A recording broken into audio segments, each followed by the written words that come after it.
Hello everyone, welcome to Genic education. आप सभी का एक बार फिर से स्वागत है। बहुत ही शानदार लेक्चर चल रहा है। ट्रांसपोर्टेशन इंजीनियरिंग का फर्स्ट चैप्टर फिनिश हो चुका है। अगर आपने किसी कारण से उसे स्किप कर दिया तो जरूर से जरूर उसे देख लीजिए, क्योंकि फर्स्ट चैप्टर से एसएससी जेईई में बहुत ज़्यादा क्वेश्चन आपके आते हैं और बाकी भी एग्जाम में फर्स्ट चैप्टर बहुत ज़्यादा इंपॉर्टेंस कवर करता है, क्योंकि काफ़ी सारे जैसे वेरियस सन मतलब कि ईयर वगैरह उसी में है कि कौन सा डिपार्टमेंट किस ईयर में बना है, या कई सारी चीज़ें जो फर्स्ट चैप्टर में है वो बहुत ज़्यादा आपके लिए इंपॉर्टेंट है। तो एक बार उसे अगर आपने किसी वजह से स्किप कर दिया तो जरूर देख लीजिएगा, नोट्स अच्छे से प्रिपेयर कर लीजिएगा। और नेक्स्ट सेशन की तरफ हम लोग बढ़ रहे हैं। नेक्स्ट आपका चैप्टर स्टार्ट हो रहा है जिसका नाम है जियोमेट्रिक डिजाइन ऑफ हाईवे। जल्दी से जल्दी सेशन को लाइक कर दीजिए, शेयर कर दीजिए और सब्सक्राइब अगर अभी तक आपने चैनल को नहीं किया तो सब्सक्राइब कर दीजिए, क्योंकि ये जो चीज़ें चल रही हैं बहुत ज़्यादा इंपॉर्टेंट है। आपके आने वाले अपकमिंग एग्जाम जो भी हैं सभी में ये आपके लिए हेल्पफुल रहेगा, क्योंकि सिलेबस मैंने आपको बताया ना कि लगभग वही रहता है हर एक एग्जाम्स में। ठीक है, तो आपको बस अगर आपकी पढ़ाई पूरी रहती है तो आपकी तैयारी पूरी रहती है तो आपका सिलेक्शन भी जरूर हो जाएगा। तो कॉपी पेन लेकर के बैठ जाइए और चलिए स्टार्ट करते हैं।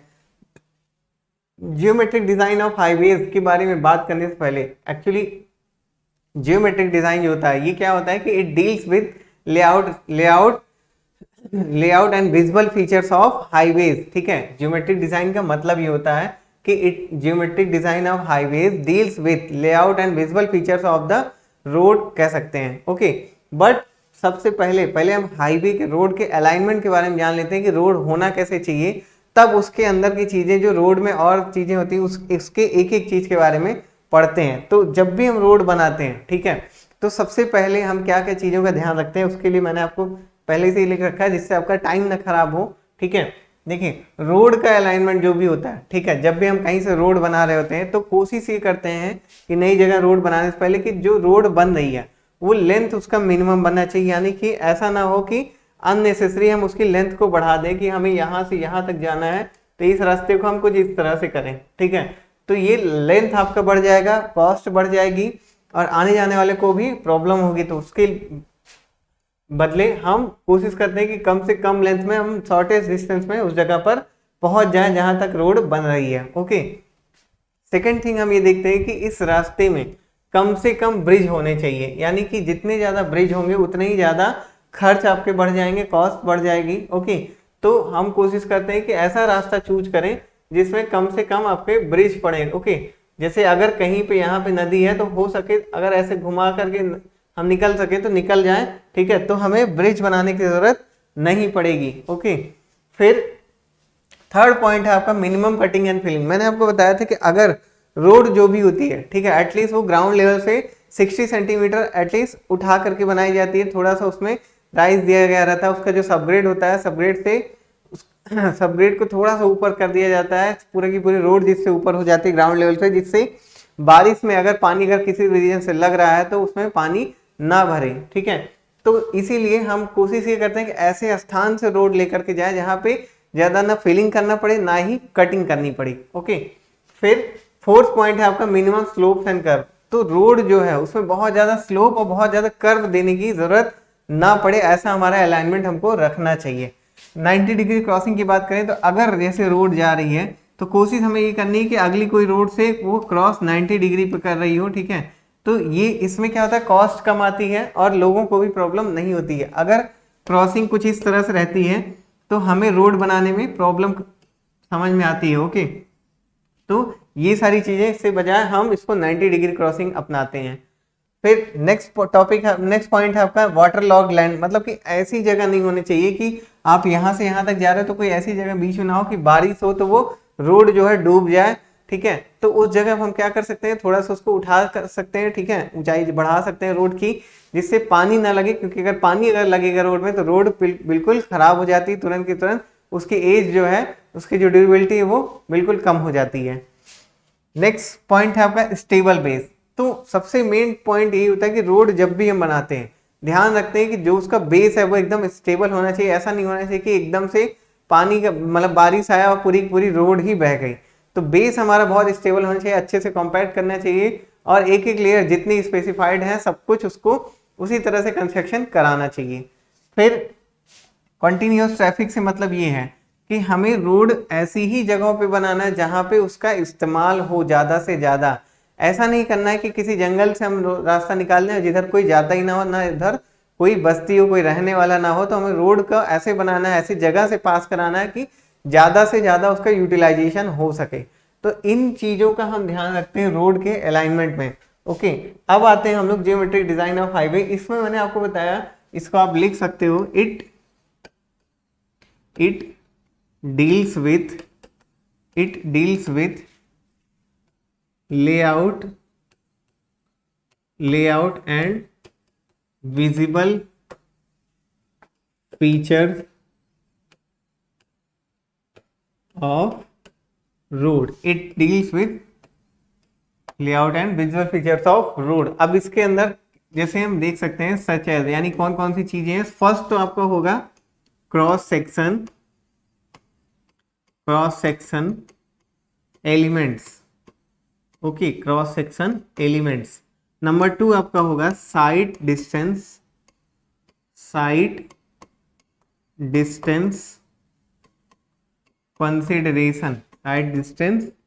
कंसिडरेशन। ओके, थर्ड है आपका हॉरिजॉन्टल अलाइनमेंट। एंड फोर्थ है आपका वर्टिकल अलाइनमेंट। ओके, तो जियोमेट्रिक डिजाइन में हम 4 चीजें देखने वाले डिटेल में। फर्स्ट है आपका क्रॉस सेक्शन एलिमेंट, और सेकंड है आपका साइड डिस्टेंस कंसिडरेशन, थर्ड आपका हॉरिजॉन्टल अलाइनमेंट, और फोर्थ आपका वर्टिकल अलाइनमेंट। ओके, तो फर्स्ट हम लोग स्टार्ट करते हैं किससे? क्रॉस सेक्शनल एलिमेंट से। किससे? क्रॉस सेक्शनल एलिमेंट से। यहाँ पे आप हेडिंग डाल लीजिए, क्रॉस सेक्शन एलिमेंट्स। इसमें देखिए क्या क्या चीजें होती है। फर्स्ट हम लोग यहाँ पे देखेंगे किसके बारे में। यहाँ पे आप लोग लिख लीजिए पेवमेंट कैरेक्टरिस्टिक्स। ठीक है, पेवमेंट कैरेक्टरिस्टिक्स। अब इसमें आपको फर्स्ट चीज क्या है, फर्स्ट थिंग क्या है? फ्रिक्शन। नोट कर लीजिए, आप लोग नोट्स जरूर बनाते रह चलिएगा, यही आपका आगे काम आएगा। ओके, देखिए फ्रिक्शन के बारे में बात करें तो फ्रिक्शन जो हो गया, ठीक है, फ्रिक्शन क्या करता है? आपको गाड़ियों के मूवमेंट में आपको हेल्प करता है। ठीक है, इसका फॉर्मूला आप डायरेक्ट देखिए, फॉर्मूला है आपका F equal to F into W. यहाँ पे F आपका क्या है? Friction force. ये क्या है? फ्रिक्शन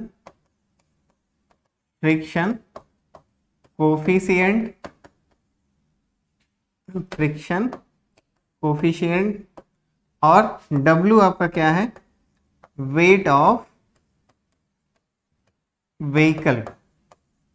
तो फ्रिक्शन क्या होता है? ये अपोजिट साइड में वर्क करता है, जिस भी डायरेक्शन में आपकी व्हीकल मूव कर रहा होता है उसके अपोजिट में वर्क करता है। ठीक है, अब इसमें 2 इंपॉर्टेंट चीज है जो आपके एसएससी जेईई में क्वेश्चन के रूप में आते हैं, 1-1 नंबर के क्वेश्चन, और लगभग हर साल ये क्वेश्चन जरूर ही आ जाता है कि कोफिशिएंट ऑफ, ठीक है, नोट कर लीजिएगा आप लोग इसको जरूर, कोफिशिएंट ऑफ लैटरल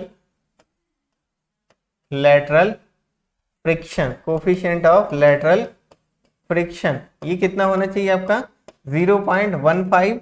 और दूसरा आपका है coefficient of longitudinal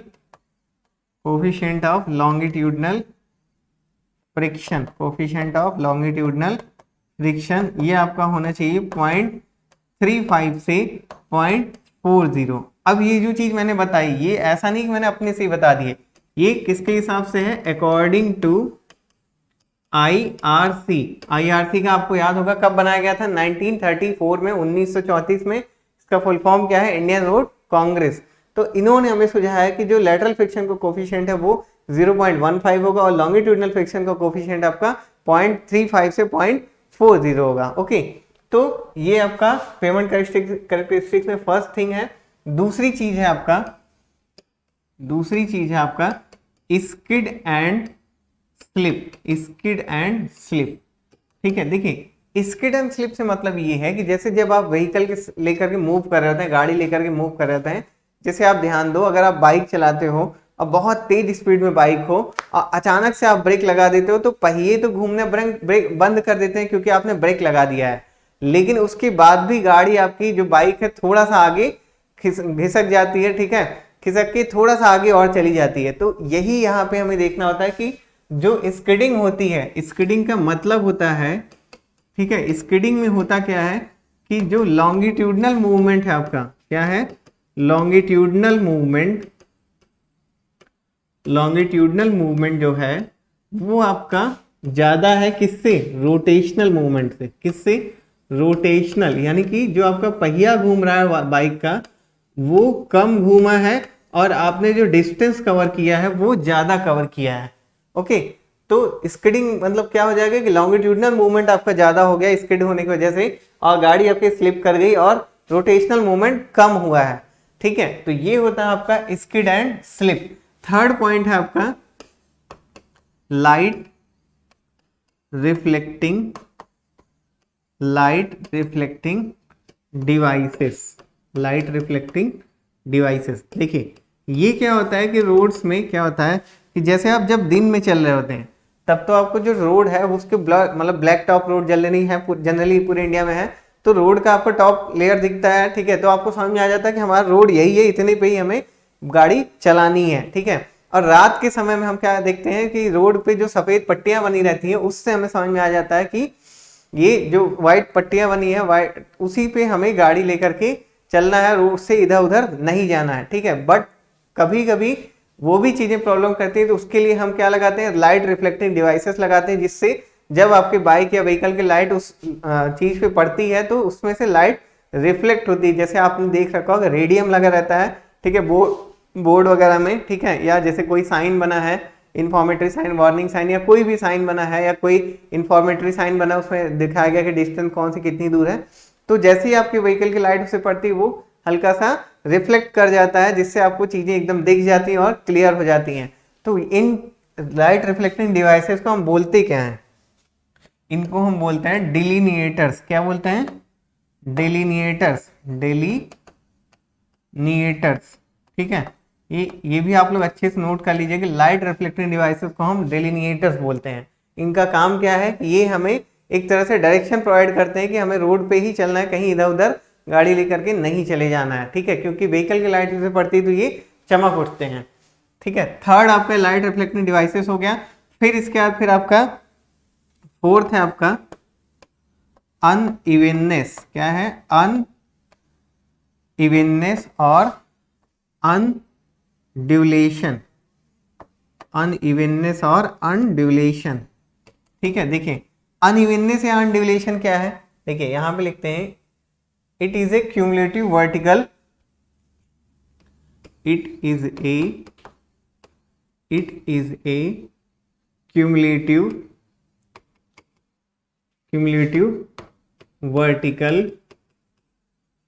vertical undulation of road, ठीक है, it is a cumulative vertical undulation of road, ठीक है, या कह सकते हैं per unit length of the road, ठीक है, it is cumulative vertical undulation और इसको कर सकते हैं per unit length of the road. Direct आपको चीजें क्लियर हो जाए, बाद में लिखना ना पड़े, पर unit length of the road. Okay, देखिए ये जो अनड्यूलेशन होता है ये कितना होना चाहिए, अनइवननेस हम लोग लिख देते हैं, ठीक है, अनइवननेस जो है वो होना कितना चाहिए, ये आपका कभी भी 150 सेंटीमीटर पर किलोमीटर से अधिक नहीं होना चाहिए, यानी कि 1 किलोमीटर में 150 सेंटीमीटर से अधिक अनड्यूलेशन कभी नहीं होना चाहिए, ठीक है। आशा मतलब चीजें आपको एकदम से अच्छे समझ में आ रही होंगी, जो भी पॉइंट है जरूर नोट कर लीजिएगा, ठीक है, सारी चीजें आपकी यहीं से आती हैं। तो अनइवननेस क्या है, ठीक है, अब इसको मीजर किससे करते हैं, तो यहां लिख सकते हैं हम लोग मेजर्ड बाई बम्प इंटीग्रेटर। अब देखिए ये भी एक क्वेश्चन बनता है आपका एग्जाम में कि अनड्यूलेशन किससे हम मेजर करते हैं, ठीक है, बम्प इंटीग्रेटर से मेजर करते हैं क्या आपका अंडुलेशन, ठीक है।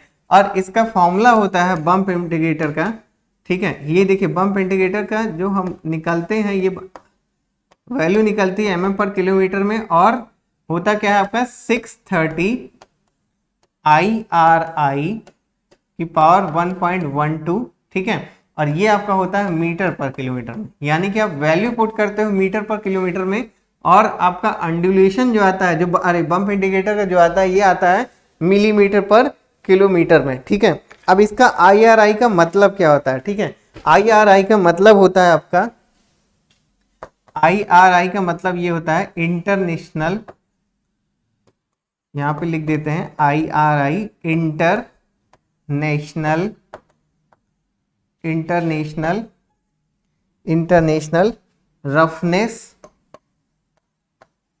Roughness index, international roughness index, okay. तो अब देखिए क्या है आपका अनइवननेस या अंडुलेशन है, इसका क्या मतलब है, it is a cumulative vertical undulation पर unit length of the road, ठीक है। और अनइवननेस जो आपका होता है 150 सेंटीमीटर पर किलोमीटर से अधिक नहीं होना चाहिए। और इसको मेजर कैसे करते हैं हम लोग, बम्प इंडिकेटर से मेजर करते हैं, जिसका फॉर्मूला होता है 630 IRI पावर 1.12, ओके।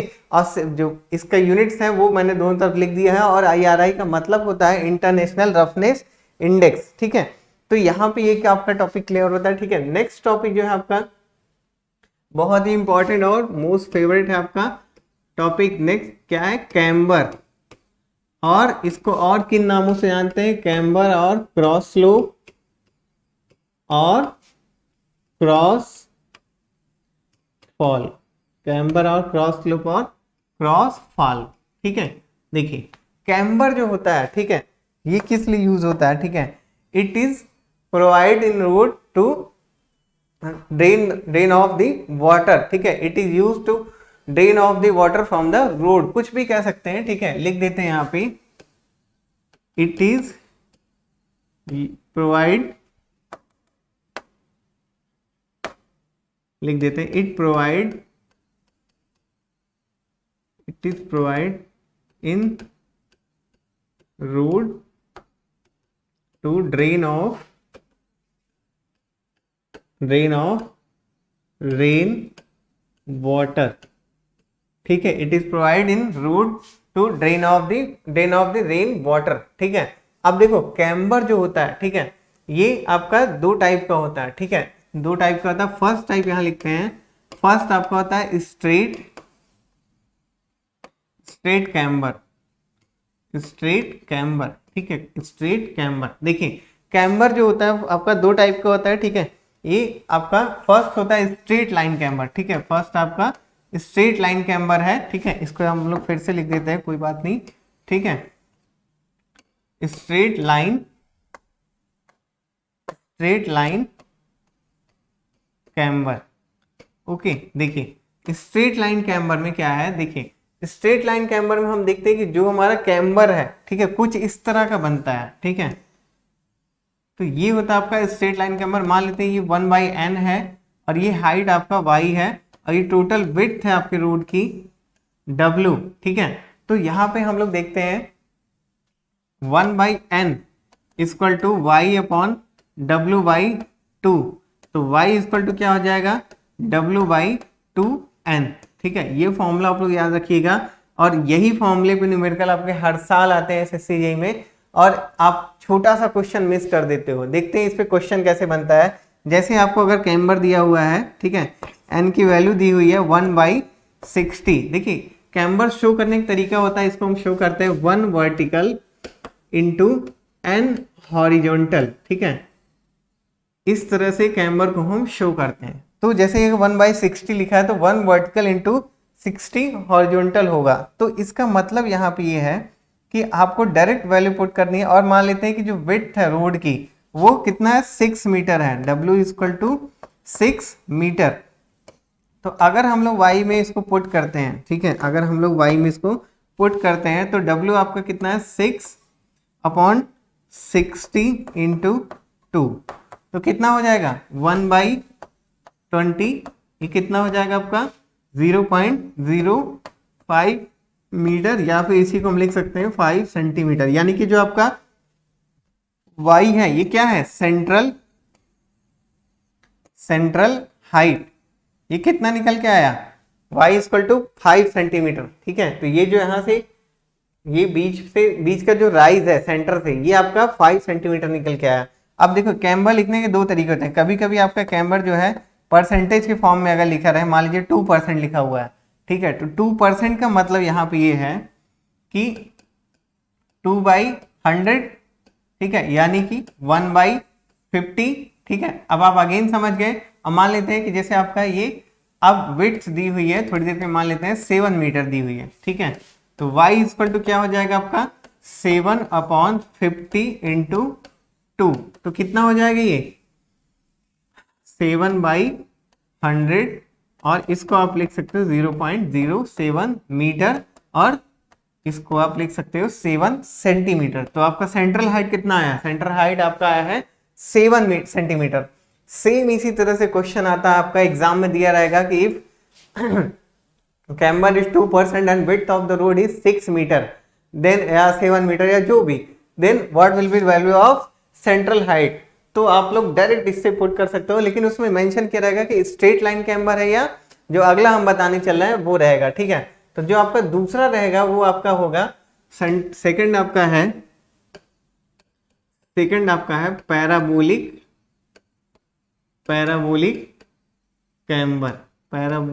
कैम्बर। देखिए पैराबोलिक कैम्बर जो होता है, ठीक है, पैराबोलिक कैम्बर कैसा बनता है, ठीक है, हम लोग यहाँ पे देखते हैं। ठीक है, कुछ इस तरह से आपका पैराबोलिक कैम्बर रहेगा। ठीक है, और हम लोग यहाँ से, ठीक है, निकालेंगे सारी वैल्यूज कि मान लेते हैं, देखिए पैराबोला का फॉर्मूला क्या होता है, यहाँ पे लिखते हैं x square equal to ay। ठीक है, अब सबसे पहले हमें तो a की वैल्यू फाइंड करनी है। ठीक है, और यहाँ पे क्या है w, ठीक है, y।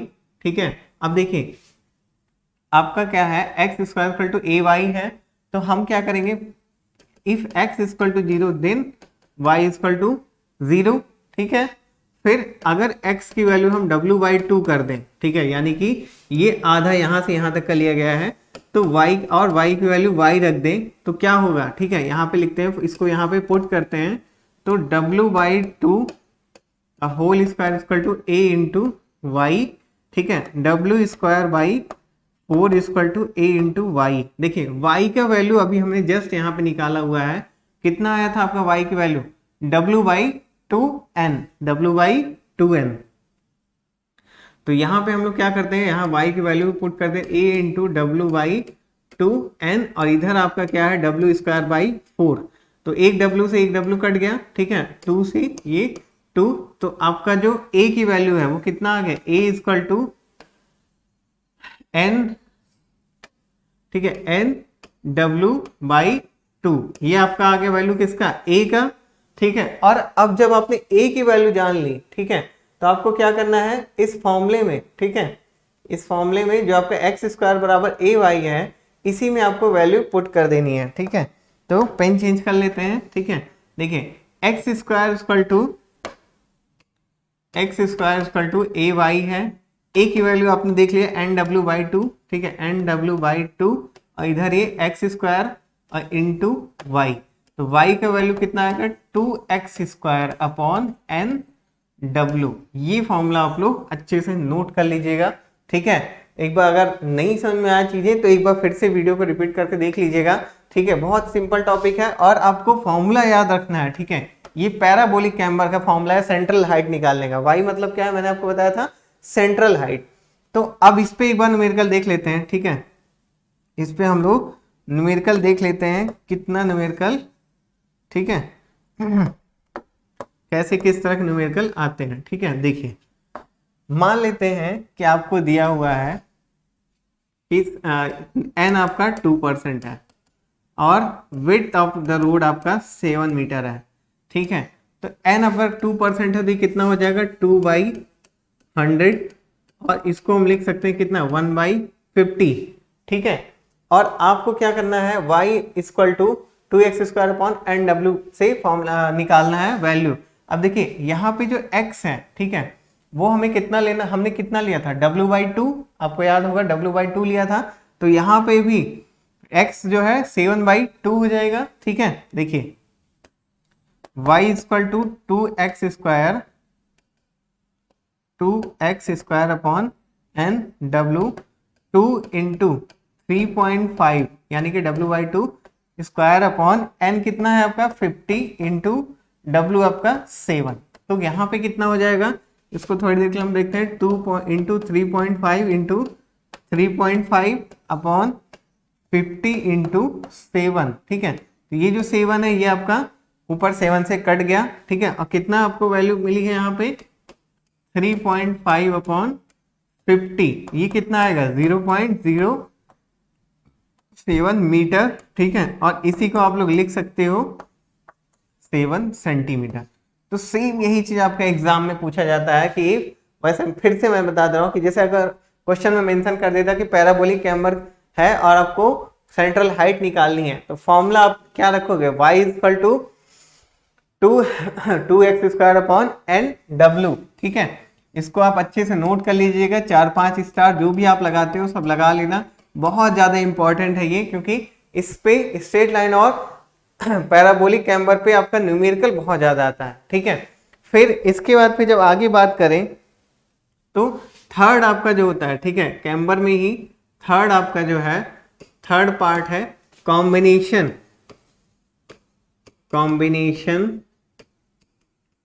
Of straight line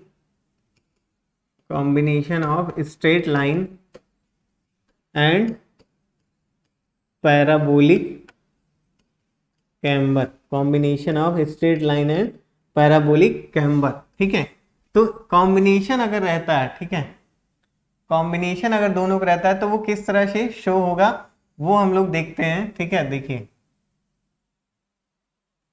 board आपका बड़ा हो जा रहा है, ठीक है, नाराज हो जा रहा है, तो आप लोग लाइव वॉचिंग इसकी वॉचिंग बढ़ाइए, व्यूज बढ़ाइए। ठीक है, बोर्ड आपका खुश रहेगा। ठीक है, देखिए तो अब देखिए combination of straight line and parabolic chamber में क्या है कि आपका जो चैम्बर होगा, मान लेते हैं कुछ इस तरह से चैम्बर होता है। ठीक है, तो इसमें क्या होता है कि जो यहाँ से यहाँ तक का पार्ट है ये थोड़ा स्ट्रेट रहेगा, और यहाँ से यहाँ तक का पैराबोलिक, और यहाँ से यहाँ तक का फिर से आपका स्ट्रेट। तो कुछ इस तरह से बनता है ये, यहाँ से यहाँ तक का आपका ये स्ट्रेट, और उसके बाद फिर आपका पैराबोलिक। तो हम लोग यहाँ से इस तरह से मेंशन कर सकते हैं। ठीक है, देखिए, और इधर ये इस तरह से